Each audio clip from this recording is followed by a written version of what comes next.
بسم اللہ الرحمن الرحیم۔ تراویح کے احکام و مسائل۔ حصہ اول۔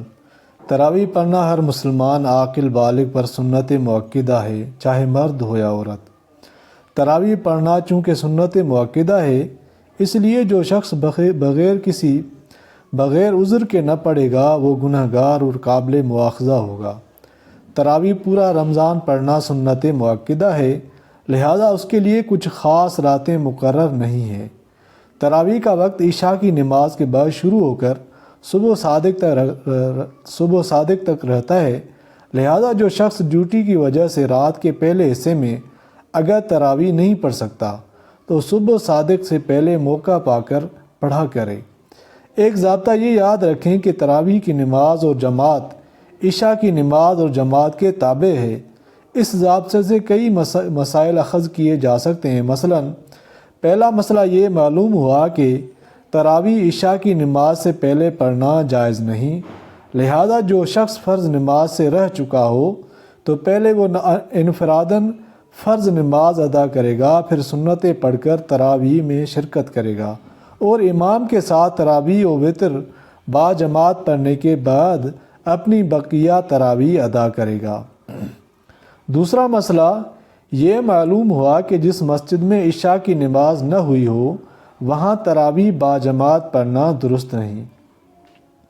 تیسرا مسئلہ یہ معلوم ہوا کہ اگر امام صاحب نے فرض نماز اور تراویح پڑھائی اور پھر معلوم ہوا کہ فرض نماز نہیں ہوئی تو فرض نماز کے ساتھ تراویح کا بھی اعادہ کیا جائے گا۔ اسی رات میں البتہ وتر ہو چکی ہے اور اگر اس رات کے بعد معلوم ہوا تو صرف فرض کا اعادہ کیا جائے، تراویح کا نہیں۔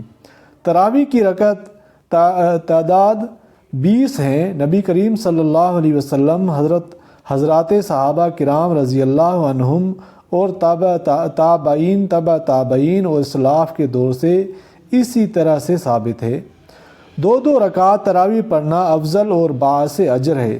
4 رکعت پڑھنا بلا عذر مکروہ تنزیہی یعنی بہتر نہیں۔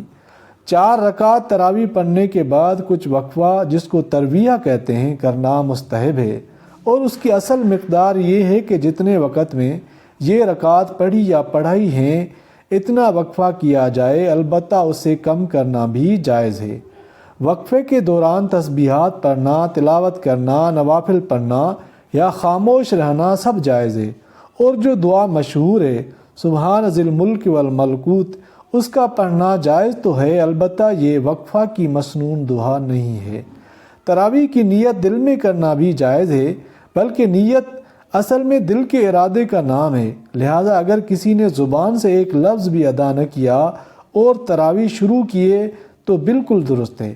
تراویح کی نیت زبان سے بھی کی جا سکتی ہے اور زبان سے کرنے کے لیے مختلف الفاظ کہے جا سکتے ہیں۔ مثلا میں تراویح پڑھتا ہوں، میں 2 رکعت سنت پڑھتا ہوں، میں 2 رکعت قیام اللیل پڑھتا ہوں۔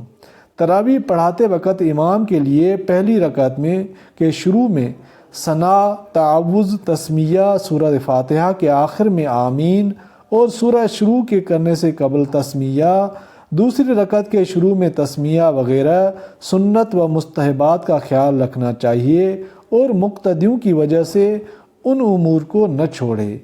اللہ تعالیٰ سے دعا ہے کہ اللہ تعالیٰ ان مسائل کو سمجھنے کی توفیق عطا فرمائے۔ آمین یا رب العالمین۔